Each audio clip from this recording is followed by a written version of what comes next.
Die irdischen Sendemassen summten eber Souls Skyline, während Kommandant Wälter die psychologischen Konditionierung Deutschlands, die Adwarrior Bischer einfachst Eroberung gewesen.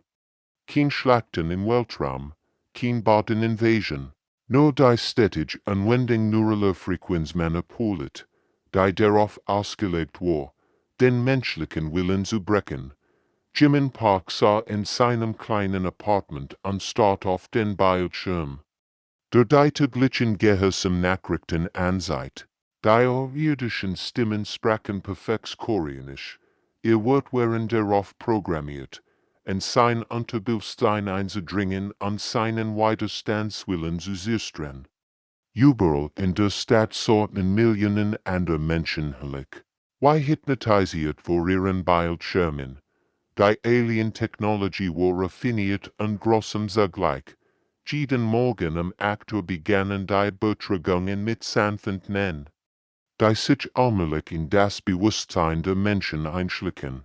Die Nachrichten versprachen Frieden und Sicherheit, aber in Wirklichkeit schwächten sie systematisch jeden Gedanken an Rebellion oder Widerstand. Jimin fühlt, wie sein Gedanken langsamer wurden. Früher hatte als Lehrer gearbeitet und sein Schüler ermutigt, kritisch zu denken und Fragen zu stellen. Jetzt konnte sich kaum noch in seine eigenen Besorgungen erinnern. Die irdischen Stimmen wiederholten endlos dieselben Botschaften. Widerstand ist zwecklos. Gehorsam bringt Frieden. Culture ist unwichtig. Die Konditionierung gauft planlich. Birgit Welter dem Hegemonierat in seiner metallischen Spreche. Die menschlichen Widerstandsnetzwerke sind verstummt. Ihr Staatseigen verringerte Aktivitätsmuster, die mit erfolgreicher befriedigbaren Stimmen. Der irdische Kommandant studierte die Daten auf seinem holographischen Display. Die Grafik sieht den Erfolg ihrer psychologischen Kriegsführung. Die Menschen bewegten sich weniger. Sprachen weniger miteinander und zeigten all Anzeichen einer gebrechenden Spezies. Nach den Erfahrungen mit anderen Welten sollte die vollständige Unterwerfung in wenigen Wochen abgeschlossen sein. Doch im Keller einer alten Buchhandlung entholte rührt sich etwas Unerwartetes. Minho hat sich mit einer kleinen Gruppe flachend Kursen versammelt, nicht um Angriff zu planen oder Fluchtwege zu koordinieren, sondern um etwas zu tun, womit die irdischen nicht gerechnet hatten. Die Buchhandlung gehört Minhos Family seit 3 Generationen. Zwischen den verstauten Regalen mit koreanischer Literatur und Geschichtsbüchern hat sich eine seltsame Gemeinschaft gebildet. Es waren kein Soldaten oder Politiker, sondern gewöhnlich Menschen, ein pensionierte Lehrerin, ein Universitätsstudent, eine junge Mutter und ein alter Mann, der als kein den Koreakrieg erlebt hat. Uns noch einmal von deiner Großmutter, flüstert eine der älteren Frau neben sich zu, uns, wie sie den Krieg überlebt hat. Die alte Frau, Mike Young, lächelt schwach im Kerzenschein. Ihr Augen glänzten, als sie begann zu sprechen. Meine Großmutter lebt während der japanischen Besatzung. Sie versteckt koreanische Bücher in den Wänden ihres Hauses, als es verboten war, und sehr sprachlich zu sprechen. Jeden Abend, wenn die Patrouillen vorbei waren, lehrt sie die Nachbarskinder heimlich koreanische Gedichte und Lieder. Wenn sie sprach, spürten die Zuhörer etwas Seltsames geschehen. Die Müdigkeit und Hoffnungslosigkeit, bei durch die irdischen Betragungen verursacht wurden, schienen nachzulassen. Mit jeder Geschichte von mit und aus da wuchs etwas in ihnen, das die Aliens nicht vorhersehen konnten. Diese kleinen Versammlungen fanden überall in der Stadt statt. Versteckt wurden irdischen Sensoren, aber sie trugen bereits die Sort von etwas, das Gesamtuniversum werden wird. 3 Monate nach der Besatzung bemerkten die Hegemonie-Überwacher ein schwierig Versammlungsmuster. Unter den Menschen, Kleingruppen trafen sich regelmäßig in Kellern, verlassenen Gebieten unversteckten Rumen, die Überwachung in kein Waffenlager oder militärische Planungen, nur Menschen. Die in Kreisen soen andere die dat es war einer dieser Kreis beigetreten, nachdem Nachbarin Hannah Seelys eingeladen hat. Sie nannten sich Jutta der Erinnerung, obwohl sie kein formelle Organisation hatten. Bei jedem Treffen teilt jemand in Geschichte Erlangen von Vorfahren, die hörten ertragen. Legenden von Helden, die niemals aufgeben, oder persönlich, bricht über das Überwinden unmöglicher Chancen. Sora erinnert sich noch an ihren ersten Abend in dem versteckten Raum unter der alten Apothek. Sie war nervös gewesen, und sicher, warum Hannah sie zu diesem geheimen Treffen eingeladen hat. Ihre irdischen Betragungen hatten ihr Gehirn so benebelt, dass sie kaum noch klar denken konnte. Aber als sie die warmen Gesichter im Kerzenschein sah, spürt sie zum ersten Mal seit Monaten so etwas wie Hoffnung. Mein Aggravator war ein unabhängiges Körper, sprach quan ließ ich walken liegt der verlassenen U-Bahn-Tunnels, als die Japaner versuchten, und sie spreche ausschlachen. Lehrte kinder heimlich Koreanisch, sie fingen in dreimal, aber hört niemals auf. Quan stim zittet leicht, rende die Geschichtsscenes Vorfahren erzählt. Beschrieb, wie sein aggravater Kleinschulen in den Bergen organisiert hat, weit weg von den japanischen Patrouillen. Die Kinder lernten nicht nur lesen und schreiben, sondern auch koreanische Gedichte und Volkslieder. Selbst nach seiner dritten Verhaftung und Folter weigerte sich, die Namen seiner Schüler preiszugeben. Die anderen zuernickten weiterhin, jeder kannte Geschichten aus seiner Familie. Geschichten von Menschen, die trotz bewältigender Macht nie aufgegeben hatten. Dieses Langen waren mehr als nur Erinnerungen, sie waren lebendig Beweis dafür, dass der menschliche Geist unzerbrechlich sein kann und dort in einem anderen Teil der Stadt traf sich in einer Gruppe. In der Ruin einer alten Kirche, dort erzählt die Geschichte seiner Großmutter, die Ren der Koreakrieges Weisen kinder versteckt hat. Trotz Bombengriffen und Hunger hat sie 20 Kinder 3 Jahre lang im Leben gehalten, indem sie ihnen Geschichten erzählt und ihnen beibracht, niemals die Hoffnung aufzugeben. Bei irdischen Psychologen liegen diese Versammlungen in ihren Berichten als harmlos erscheinen. Kulturelle Nostalgie war ungefährlich sogar vorteilhaft für die Aufrechterhaltung der Illusion von Normalität.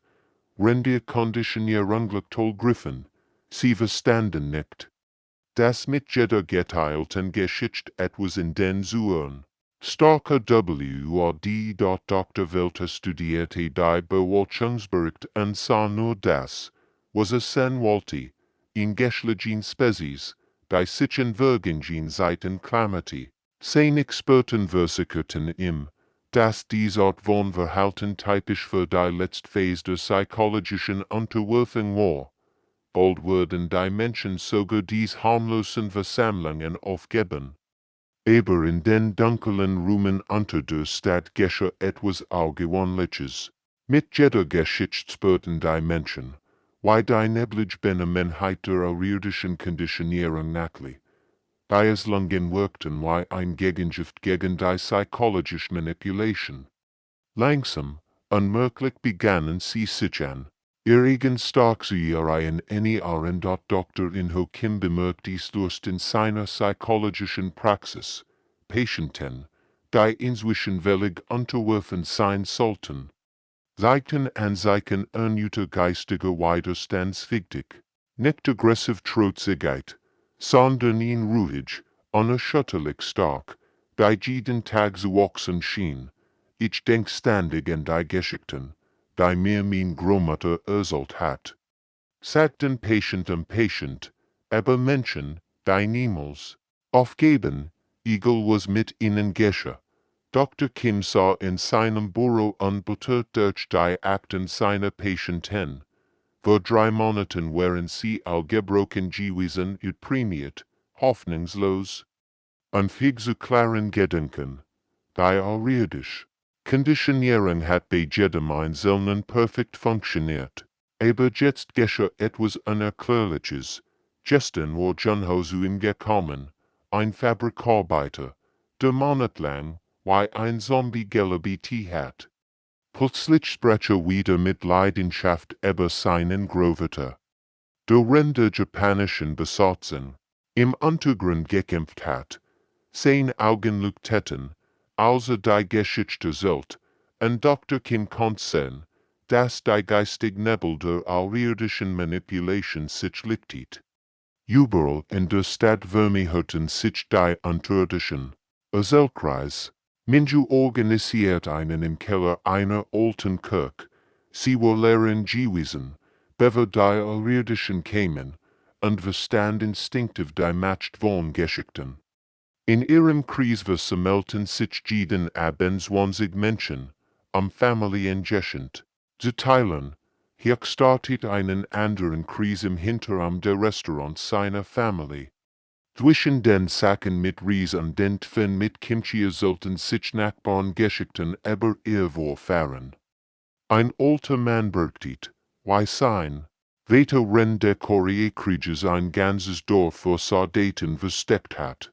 Ein Jungmutter teilt die Geschichte ihrer Urgroßmutter mit, die Rand einer hungersnotdrückigen Familie mit selbstgemachtem Brot im Leben gehalten hat. Jede Gruppe operiert unabhängig. Aber sie all teilten denselben Zweck, die menschlichen Geschichten im Leben zu halten, die Konditionierung solchen versuchten.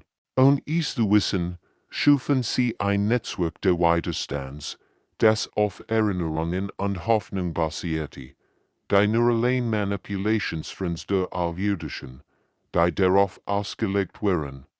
Hoffnungslosigkeit und gehorsameinse Flehen begannen, vermindert Wirksamkeit zu zeigen. Menschen, die den Widerstandsern ausgesetzt waren, entwickelten, was man nur als psychologische Immunität beschreiben konnte. Kleine Akte Trotzes erschienen überall in Seoul. Graffiti, das historisch-koreanische Helden taucht über Nacht und Wunden auf. Studenten summten traditionelle Lieder. Wenn sie zur Universität gingen, Arbeiter machten Pausen, Familiengeschichten zu teilen, anstatt die Gehorsamsbetragungen zu SCHEUE und dort einer Fabrik in Guru begannen die Arbeiter, während ihrer Mittagspause Geschichten zu erzählen. Anstatt auf ihr Bildschirm zu starren, so man erzählt, wie ihr Großmutter während der Krieges in Schule in den Bergen geführt hat. Timon teilt die Geschichte seines Urgroßvaters mit. Der Trotzverfolgung koreanische Bücher heimlich kopiert http://kommand/nt Welter die. Stern über sein Nussen bericht. Die Konditionierung hat inzwischen irreversibel sein sollen. Statistiken zeigten die Daten beunruhigende Trends. Menschen bewegten sich wieder mehr, sprachen öfter miteinander, und zeigten erhebliche Aktivität in Bereichen, die mit Kreativität und widerstandswichtig verbunden waren. Dort sein Experten versicherten, dass dies nur ein vorübergehender Rückschlag sei. Aber tief in seinem ariadischen Bewusstsein begann Welter zu ahnen, dass sie etwas Fundamentals über die menschliche Natur übersehen hatten. Die besten psychologischen Kriegsführungsbesties der Hegemonie versammelten sich zu einer Notfallsitzung an Bord ihres Kommandoschiffs.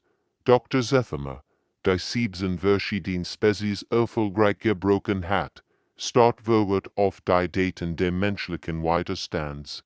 Sie organisieren sich nicht militärisch, berichtet sie mit sittender Stimme. Sie entwickeln keine Waffen oder Technologie. Sie erzählen nur Geschichten. Unter Gendui match sie das immer gegen und sehr Konditionierung. Bei ariadischen Wissenschaftler konnten es nicht fassen.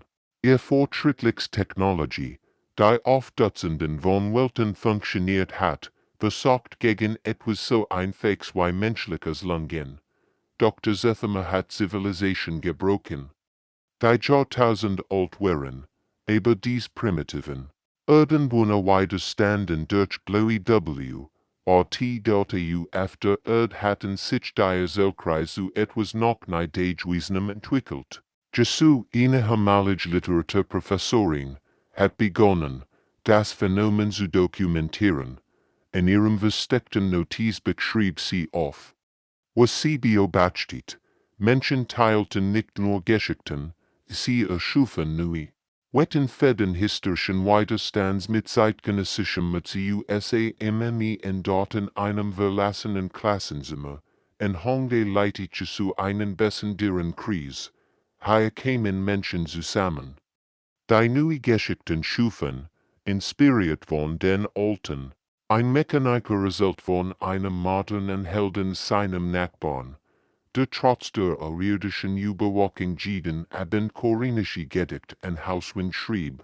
In Krankenschwester teilt die Geschichte einer Kollegin mit, die heimlich Patienten ermutigt, indem sie ihnen Geschichten über unbesiegbar Warfahren erzählt. Dies neuen Erzählungen verbreiteten sich wie Wildfeuer durch die Stadt. Sie bewiesen den Menschen, dass Heldentum nicht nur in der Vergangenheit existiert, sondern jeden Tag sie herum geschah. Jede neue Geschichte macht die irdische Konditionierung schwächer. Jede Spezies, die wir Robert haben, akzeptiert schließlich ihre Situation. Erklärt Wälder seinen zunehmend nervösen Vorgesetzten. Sein metallischsten Klang zum ersten Mal unsicher. Aber Menschen scheinen dies Narrativ widerstandsfähig zu besitzen. Sie schöpfen tatsächlich psychologisch stark aus Geschichten anderer, die in möglichen Umständen gegenüberstanden. Die Hegemonie-Kommandanten starten ungläubig auf die Daten. Ihr Psychologen hatten das menschliche Gehirn monatelang studiert und keine Anomalien gefunden. Menschen waren körperlich schwach, technologisch primitiv und politisch zersplittert. Wie konnten sie gegen die fortschrittlichst bewusstseinskonteln Universum bestehen, die Erfindbarung sind Schockwellen durch die Gesamtkommandostruktur der Hegemonie, ihr Eroberungsmodell. Erfolgreich auf Hunderten von Welten, versagt, wegen etwas so einfachem wie Geschichten erzählen. Andere Spezies hatten versucht zu kämpfen oder zu fliehen, aber Menschen taten etwas völlig Unerwartetes. Sie machten ihre Unterdrückung zu einer Geschichte und wurden dadurch stärker. Panik begann sich durch die irdische Hierarchie auszubreiten, als sie erkannten, dass sie etwas gegenüberstanden, was sie noch nie eingetroffen hatten, in Spezies, die stärker wird, wenn sie unterdrückt wird. Solange sie sich in Geschichten der Widerstands erinnern und sie teilen konnte, welche betrachtet die Nussenbericht als Soul. Die Konditionierungen zeigten nicht nur vermindert Wirkung, sie schienen die Menschen sogar zu stärken. Jedes Mal, wenn sie versuchten, die psychologische Kontrolle zu verstärken, entstanden neue Widerstandsgeschichten. Die Menschen verwandelten ihre Unterdrückung in Inspiration. Zum ersten Mal in der Geschichte der Hegemonie standen sie vor einem Eroberungsproblem, das sie nicht lösen konnten. Ihr mächtigst Waffe die Fähigkeit, den Willen zu brechen, wo nutzlos gegen ihn Spezies, die Hoffnung aus purer Erinnerung schafft. Die Antwort der Hegemonie war schnell und brutal. Irdisch wohl sich stürmten Soul und zielten auf jeden Ort ab, wo Menschen zusammenkommen, Geschichten zu teilen. Sie zerstörten Bibliotheken, Museen und Kulturzentren. Sie verhafteten Geschichtenlose wie Sungmin und Junji, in der Hoffnung, die Quelle der narrativen Widerstands abzuschneiden. Der Angriff begann bei Sonnenaufgang. Riesig irdisch war zu schwetten über der Stadt, Renngepensert, Truppen durch die Strauen marschierten.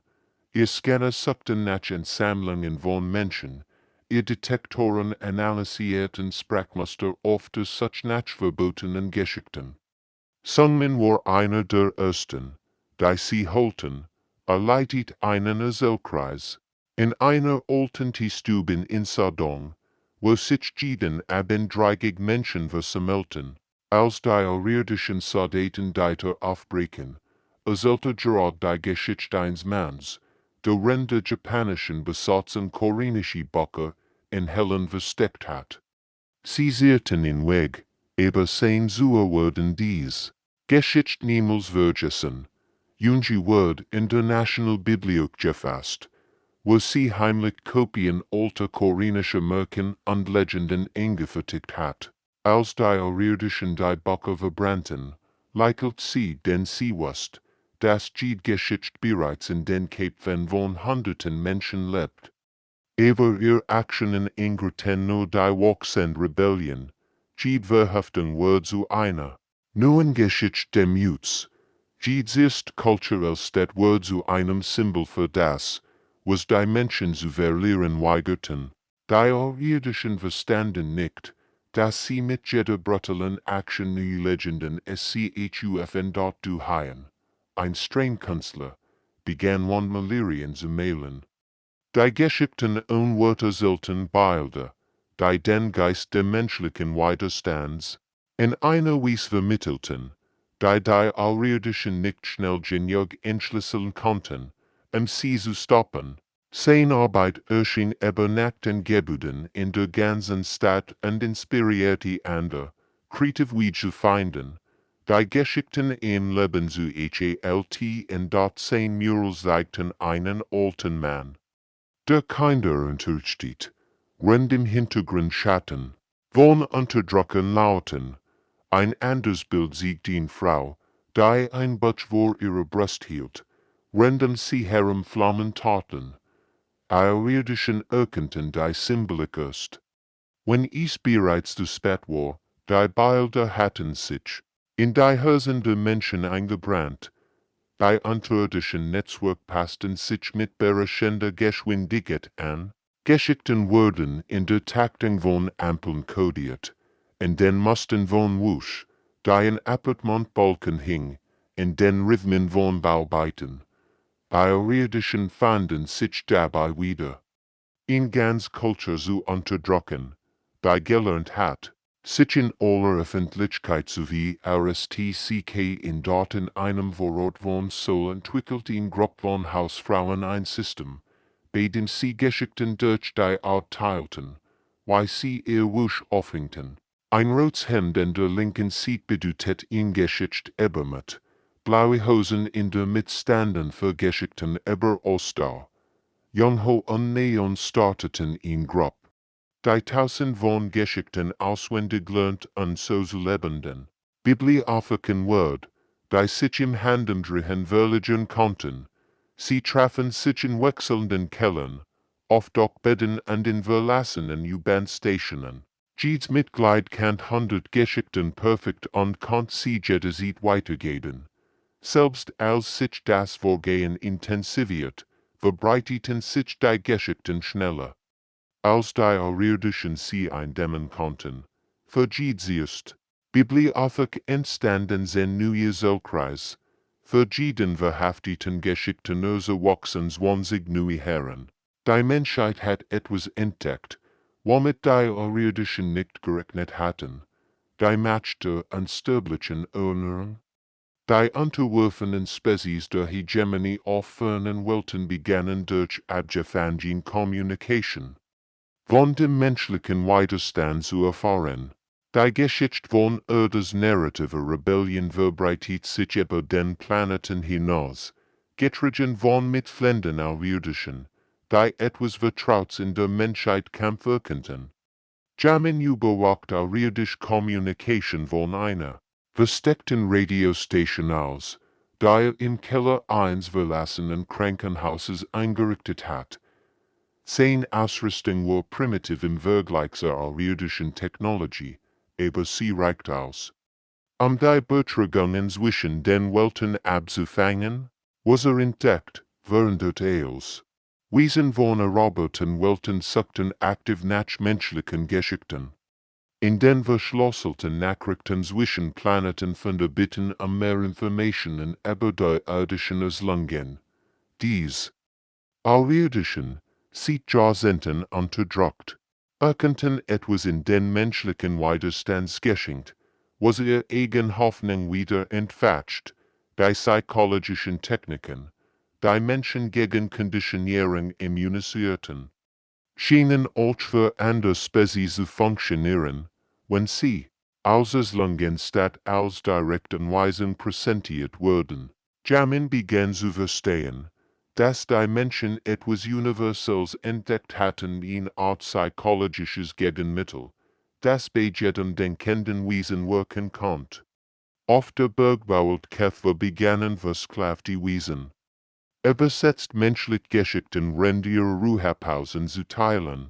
Die Geschichten koreanischer Unabhängigkeitskämpfer in außerirdischen Sprachen nachgesollt, entfachten den ersten organisierten Widerstand. Denn die Hegemonie seit Jahrzehnten gesehen hat, ein Wesen namens Krulthex.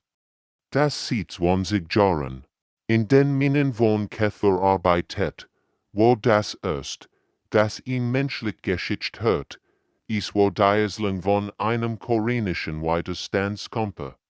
Der trotzvolte niemals die Namen seiner Kameraden preisgegeben hat. Krulthex-Expert, why etwas in seinem Geiste watcht, etwas, das die Hegemonie-Konditionierung seit Jahren unterdrückt hat teilt die Geschichte mit anderen Arbeitern in ihrer eigenen Sprache. Innerhalb von Wochen verbreiteten sich dies, Erslungen durch die Gesamtbergbau-Kolonie. Die außerirdischen Arbeiter begannen sich in ihre eigenen Geschichten von mit und Widerstand zu erinnern, Geschichten, die ihr Unterdrücker ihnen zu vergessen befohlen hatten, dort KMMANDA in die Weltstand für einer noch niedrigeren Kreis, die psychologischen Kontrollsystem des Imperiums. Über Jahrhundert verfeinert, brickelten, rennt sich menschlich. Geschichten wie ein Virus durch ihr Kommunikationssystem verbreiteten, was als isolierter Widerstander begonnen hat, wird zu einem galaxisweiten Phänomen. Sein Berichtstapelten sich auf seinem Schreibtisch, Aufstand auf ihr verschiedenen Welten. Organisiert Arbeitsniederlagen auf 6 Bergbaukolonien, und überall die gleiche Sach menschlich Widerstandsgeschichte. Die Hegemonie hat tausend von Welten erobert, aber niemals hat sich in Rebellion so schnell ausgebreitet.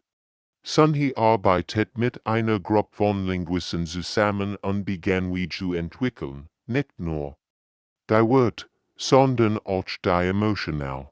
Working menschliche Geschichten für verschiedene außerirdische Psychologien zu übersetzen.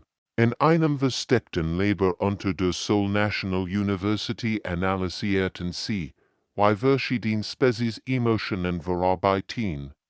Ihre Arbeit verwandelte Widerstandserfahrung in ein universell Sprache der Trotzes.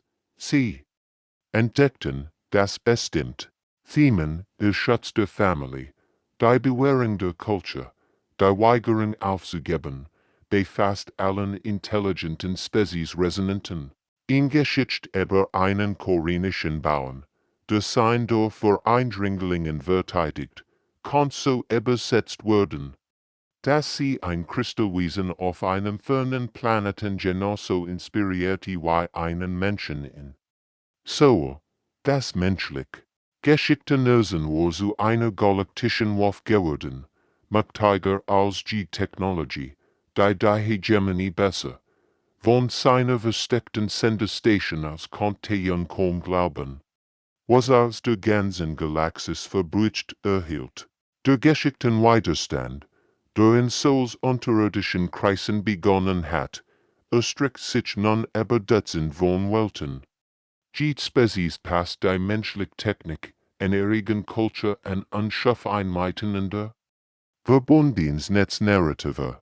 Rebellion, Taeyeon sah in seinem kleinen Bunker, umgeben von selbstgebauten Kommunikationsagent, die aus Altmetall und gestohlenen außerirdischen Komponenten zusammengebaut hat. Die Nachrichten, die über sein Bildschirm liefen, waren unglaublich. Auf der Eiswildwolke sollten sich kristalleinweisen koreanische Märchen in ihrer eigenen singenden Sprache. Auf den Planeten von Nexler teilten amphibische Arbeiter. Geschichten über menschlich unabhängiges Schaffen während ihrer Schichtpausen. Die Kommunikationswenstigs der Hegemonie, die darauf ausgelegt waren, militärische Koordination zu verfolgen, erwiesen sich als nutzlos gegen Milliarden von Wesen, die Geschichten geltend als Unterhaltung, Folklore und beiläufig Gespräch teilten, was die Außerirdischen für harmlos kulturelle Aktivitäten hielten, worin Wirklichkeit die Great Widerstandsbing, die Galaktische gesehen hat. Ihr psychologisch kontrollinfraster Brach unter dem Gewicht koordinierter Narrative. Rebellion zusammen. Die Hegemonie hat Jahrhundert damit verbracht, perfekt System zu Gedankenkontrolle zu entwickeln, aber sie hatten nie mit dem gerechnet. Was die Menschen ihnen entgegenstellten, die pure matcht geteilte Hoffnung, so he stellt Kontakt zu außerirdischen Sympathisanten her, die Hafen, Besetzungsprotlo für menschliche Geschichten von Allstar und Triumph zu erstellen. In ihrem versteckten Labor arbeitet sie Tag und Nacht mit einem Team von Übersetzern und Xenopsychologien zusammen. Sie entwickelten Methoden, nicht nur Wort, sondern auch Emotionen zwischen verschiedenen Spezies zu übertragen. Geschichten von koreanischen Kriegsbelebenden. Unabhängiges Schriftform und Kulte bewahren wurden zu Schlachtrüffen für unterdrückt Wesen in der ganzen Galaxis. Die Geschichte von Yuguan-san, der jungen Freiheitskämpferin, die trotz Folter niemals aufgab, inspirierte Rebellionen auf einem Dutzend Welten, die Erzählung von Bauen. Die Rende Koreakrieges ihr Dörfer verteidigten, gab versklavten Minenarbeiten auf fernen Planeten Nuenmat. Die Marionettenregenten des Imperiums begannen seine Mandewürfel von kulturellem Ausdruck unter ihren Untertanen zu melden. Außerirdische Bevölkerungen erinnerten sich plötzlich an ihre eigenen Geschichten der Widerstands und teilten sie offen, trotz jahrhundertelanger Konditionierung. Auf der Dschungelwelt Miraleth begannen die Einheimischen, alte Kampflieder zu singen. Die Seed-Generationen verboten waren. Auf der Handelswelt Korvex teilten Arbeitergeschichten über ihr Vorfahren, die sich gegen frühere Eroberer gehört hatten, überall in der Galaxis erobten Kulturen. Die Hegemonie für tot gehalten HATT zum ersten Mal in der Geschichte. Der Hegemonie stand ihr Eroberungsmodell vor einem kompletten systemischen Versagen. Sie konnten Militärkräfte Industrie und Technologie unterdrücken. Aber sie hatten kein Waffen gegen die menschliche Innovation bewaffnete Hoffnung. Die außerirdischen Kommandanten trafen sich in Notfallsitzungen, aber sie fanden keine Antworten. Why bekämpft man Geschichten? Why sirstet man Hoffnung, die in den Häusern von Milliarden von Wesen lebt? Ihr fortschrittlichste Technologie war matchlos gegen die einfachst menschliche Tradition, das Teilen von Geschichten, die Mitmachen dort das menschliche Geschichtenlösen hat sich von einem lokalen Widerstand zu einer galaktischen Revolution entwickelt, die das Fundament des großen Imperiums im Universum erschüttert. Angesichts des Zusammenbruchs ihrer psychologischen Kontrollsystem traf die Führung der Hegemonie verzweifelt entschieden. Wenn sie menschliche Geschichten nicht unterdrücken konnten, würden sie deren Quelle eliminieren. Der Befehl ging hinaus, die Erde wird sterilisiert, die Menschheit ausgelöscht, weiter Kontamination ihres Imperiums zu verhindern. Minsubio besteht vom Widerstandskommandanten aus, außerirdische Kriegsschiffpositionen die Erde einnahmen. Der versteckte Bunker unter so vibrierte leicht, aus die riesigen Schiff in die Erdatmosphäre eindringen. Die Geschichten hatten über jedemans wildest Forste langen hinaus Erfolg gebt. Aber nun stand die Menschheit wegen der Verbrückens. Anderen Hoffnung zu lehren, wurde ausrotten. Sie haben über 200 Schlachtschiff, Berechtigung zu von seinem Beobachtungsposten, genug Führkraft, jeden Kontinent zu vernichten. Sein Stimm zittert, aber sein Augen zeigten keine Angst. Monet der Geschichtenlösens hatten ihn gelehrt, dass selbst angesichts der Todes mit maglich war. Die riesigen außerirdischen Dreadnoughts positionierten sich über den großen Städten der Welt. Ihr Waffensystem luden sich auf, bereit, die Zivilisation auszuschlagen, die es geübt hat, dem Rest der Galaxis Hoffnung zu bringen. Aber etwas Unerwartetes geschah.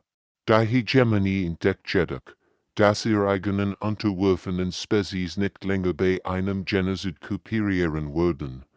Außerirdisch Besatzungen verweigerten Befehl. Sabotierten Waffensystem und wandten in einigen Fällen ihr Schiff gegen die Streitkräfte der Hegemonie. Die Geschichten hatten so tief Wurzeln geschlagen, dass selbst die Drohung der Vernichtung der Menschheit die Kontrolle des Imperiums nicht wiederherstellen konnte. Dort auf dem Flaggschiff aber so weigert, sich Kommandant Selfig, ein Wesen vom Planeten Cortex, den Vernichtungsball auszuführen.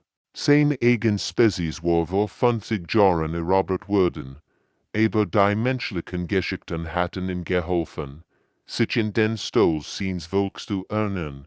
Ich würde nicht das Volk zerstreuen, das uns gelehrt hat, wieder zu hoffen erklärt. Seine geschackten Besatzung, die koordiniert mit außerirdischen Verbündeten.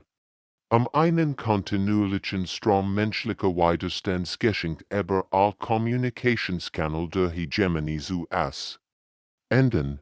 Wenn der finale Angriff begann, beobachtete die Galaxis Erdes trotz von ihren eigenen Macht zu handeln. Aber die Notfallübertragungsfreq sendet die die mächtigsten Geschichten. Die Menschheit kennt, die Geschichte von einem Dorf, das sich gegen eine Armee stellt, von einer Mutter, die ihr Kinder vor Unterdrücken versteckt, von einem alten Mann, der lieber starb, als sein Bösegangen zu verraten. Dies Geschichten erreichten nicht nur die Erde, sondern jeden bewohnten Planeten im Hegemonie-Imperium, Millionen von Wesen, die seit Generationen unterdrückt waren, hörten die Botschaft, Widerstand war möglich, Hoffnung war ein Recht, das niemand nehmen konnte.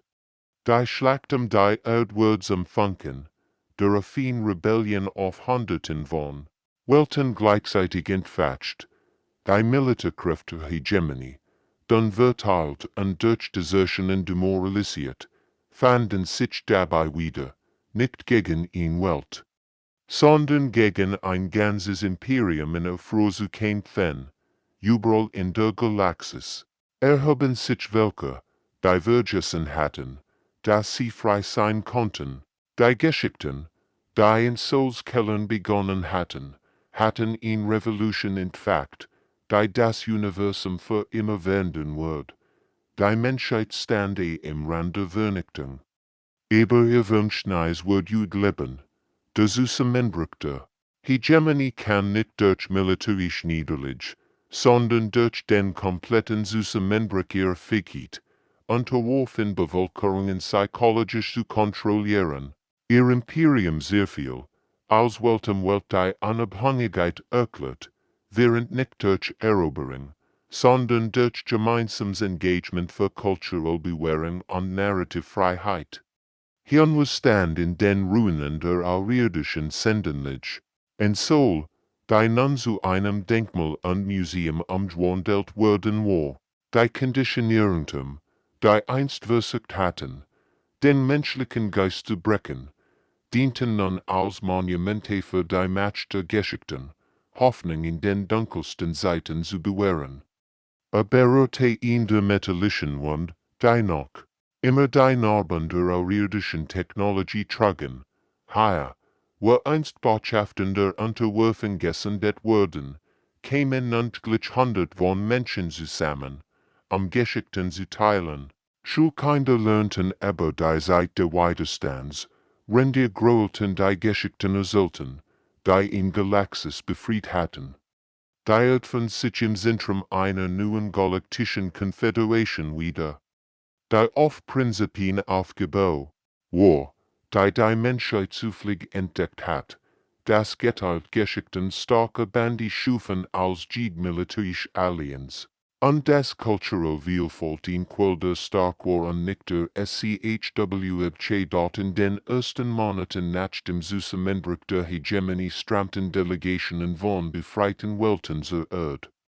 Crystalline Wiesen von Wolfach brachten ihr singenden Geschichten mit, Rendämpfe Beschwörterte von Nexler ihr Wasserlegenden teilten.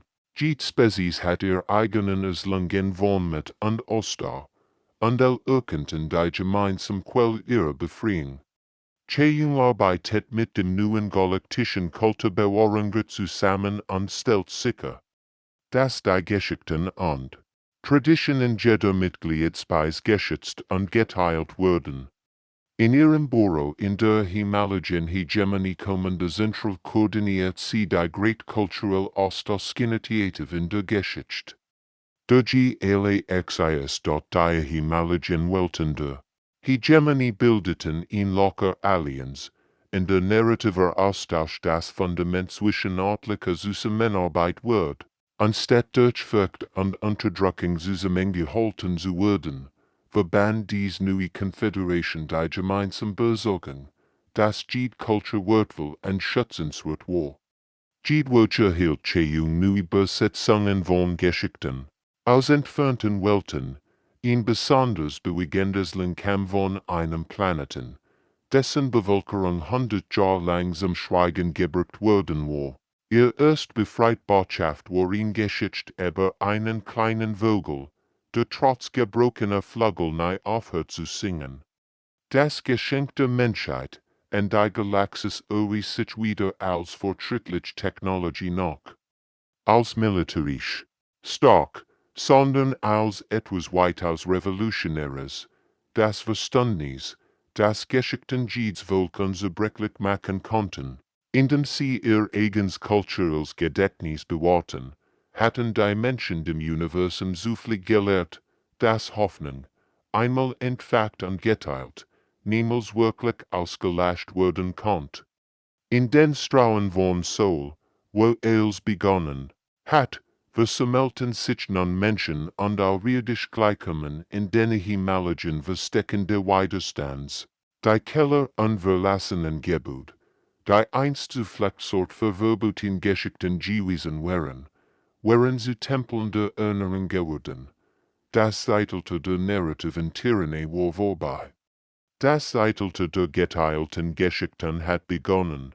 In jeder Eck der Galaxis erzählten Wesen ihr Geschichten frei, wissend, dass in diesen Worten die Macht lag, Hoffnung zu bewahren und Tyrannie für immer zu besiegen. Und